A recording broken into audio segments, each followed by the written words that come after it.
The janitor thought it was just a wild animal, but when he knelt beside the silent bobcat and brushed back the dirt, he found a child's hand reaching up from the earth. Sirens screamed. The forest went still. But what happened next will shock even those who thought they'd seen everything. But first, let's go back to the beginning. At first, it was almost quaint, storybook strange, like something from an old folktale that made adults chuckle nervously and kids press their faces to the glass with wonder.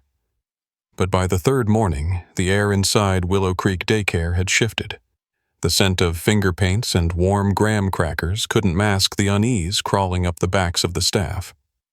The bobcat was still there. Same place, same posture. Eyes locked on the eastern wing, where the toddlers played. Its fur was mottled with sun-faded orange and patches of soot gray, the color of dry leaves in early fall. One ear was torn at the tip, a dark scab still clinging to the split, as though whatever had marked it had meant to leave a message. The animal didn't pace, didn't flinch. It only blinked, once, twice, then settled deeper into the grass like it was waiting. Inside, Ms. Tilly, the teacher for the 2-year-olds, closed the curtains without explanation. "Let's do circle time over here, sweeties." Her voice was light, but her hands trembled.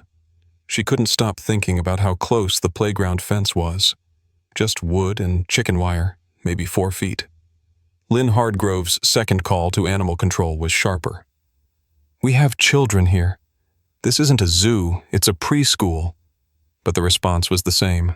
No aggressive behavior, no removal. Wildlife protocol. That night, she reviewed the CCTV herself. There it was, 2:04 a.m., headlights from a passing car sweeping across the playground, catching the shimmer of 2 eyes in the dark. The bobcat hadn't moved. It had sat there through the wind, the sprinklers, the occasional barking dog, waiting. By the 4th morning, parents stopped dropping off their kids without asking questions. Mr. Ellison, whose daughter, Marla, was in the infant room, walked the fence line and returned pale. "It's not just watching," he muttered. "It's focused." And then Avery stopped talking. The quiet one to begin with, she now refused playtime, refused lunch, just sat, forehead pressed against the window pane, tracing a slow spiral on the foggy glass. Her eyes weren't fearful, just locked, mirroring the bobcat's gaze like a reflection.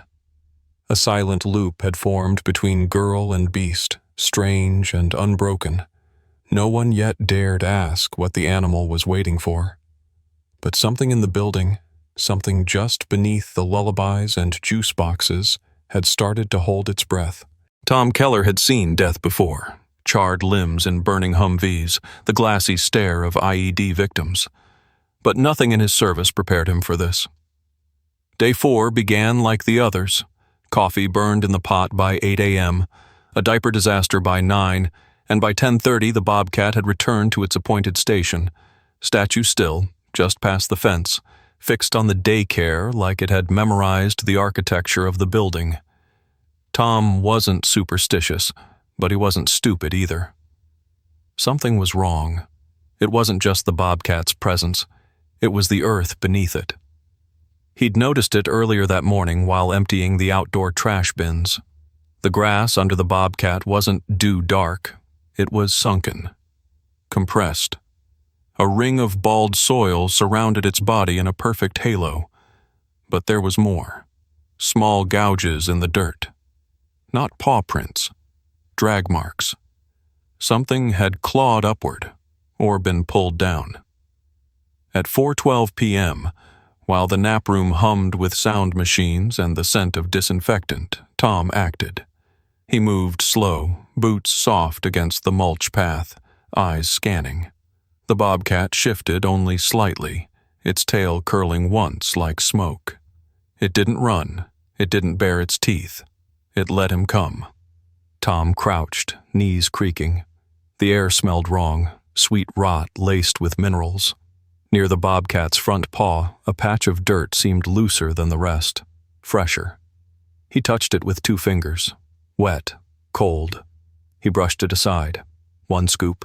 2. On the third, the pad of his glove struck something firm, pale, flesh. His breath caught. He leaned in. It was a hand, small, limp, and curled as if holding a secret.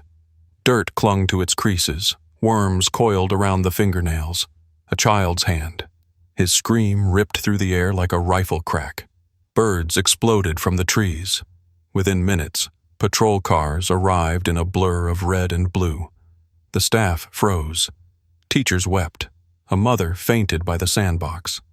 The children were ushered onto buses, still clutching juice boxes and plush toys, eyes wide and uncomprehending. Meanwhile, the Bobcat had moved, now circling the perimeter in wide, deliberate arcs, pausing to stare at every adult like a warden checking cells. The air buzzed with radios, clipboards, the scrape of shovels. The digging began just before sunset, and the sky, once clear, turned the color of bruised skin. The soil came up fast. No roots to cut, no stones to shift. Just soft, wet earth, reluctant to hold its secret any longer. A plastic lid surfaced first, dull blue, warped, with 2 cracked handles and a smear of mold near the seam. The kind of bin you'd find in a suburban garage, filled with holiday decorations or winter clothes. But this one exhaled a smell when pried open. Sour sweet.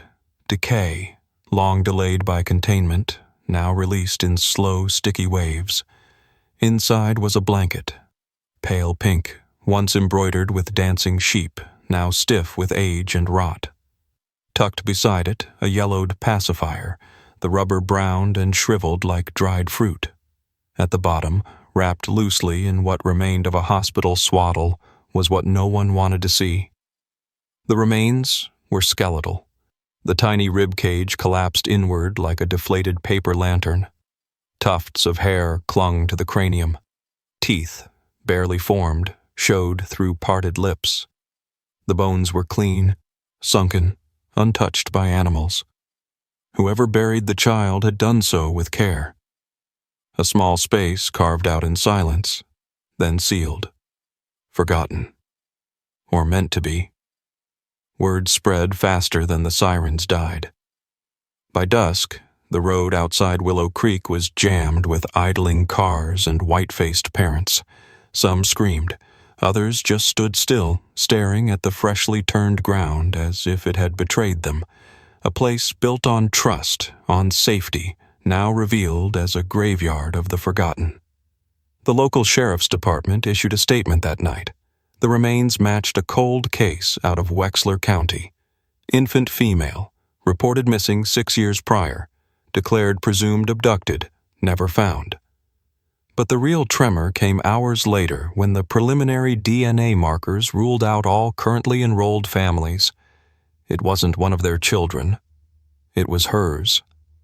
Madeline Greer, teacher's aide, employed at Willow Creek for 2 years, described in old HR reports as gentle, soft-spoken, maternal. Her file noted a miscarriage during her final month. Bereavement leave approved, never returned, until someone traced her release records, fresh out of county lockup on unrelated fraud charges, 3 days ago, the same morning the Bobcat arrived. That was when the narrative fractured. Nature hadn't just stumbled upon death, it had led them to it. And no one at Willow Creek would ever see the forest behind the playground the same way again. The media feasted, of course. Helicopters buzzed over Willow Creek like flies around the trauma, their long lenses catching trembling interviews and yellow tape fluttering against swing sets. On every screen, in block letters too bold for the grief beneath them, "Mother buried child behind daycare. Wildlife uncovers the truth." But beneath the shock, beneath the rage, it wasn't the crime that wormed deepest into the minds of the parents. Crimes, however horrific, have human logic, twisted, but traceable. The Bobcat did not. That was what unsettled them most. It hadn't prowled. It hadn't hidden. It hadn't even blinked in the face of flashlights or crowds. It had waited. 3 days, rain and shine, unmoving, unmoved. Facing the building, facing the place where something had been left, buried in silence. When the child's body was finally lifted from the earth and the scent of death disturbed, the bobcat turned once, paced to the edge of the woods, and disappeared. No one saw it leave. No tracks. No fur on the fence. Just absence where presence had once held dominion. A blank space in the grass. Wildlife officers combed the area. Nothing. But when a ranger from the State Conservation Office reviewed old records, he found a sliver of explanation. A female bobcat, one of 3 orphans rescued after a wildfire 5 years prior, had been hand-raised before being reintroduced to the region. No GPS tag, no collar, just a code name and a photo from her release. She'd had a scar on one ear, the same tear they'd seen in the creature's silhouette through the playground fence. No one could confirm it, of course. Memory is soft clay when grief presses down. Still, the theory took root. Not scientific, but emotional. That maybe she had imprinted on something. A scent, a presence, a memory buried too long. That maybe nature doesn't forget the way people do. At the memorial, parents gathered without fanfare. There were no speeches, just wind, trees, and the soft creak of the tire swing that hadn't been used in weeks. Director Lynn Hardgrove knelt beneath the oak at the edge of the playground and placed the plaque herself. Some guardians don't wear badges, some walk on paws. They left flowers, plush toys, a second pacifier, still new in the wrapper. And every so often, when nap time lulls the rooms to silence, Avery still wanders to the window. Her breath fogs the glass. She squints past the playground into the woods beyond. And with a certainty that silences the adults, she whispers, "Kitty." Then she smiles,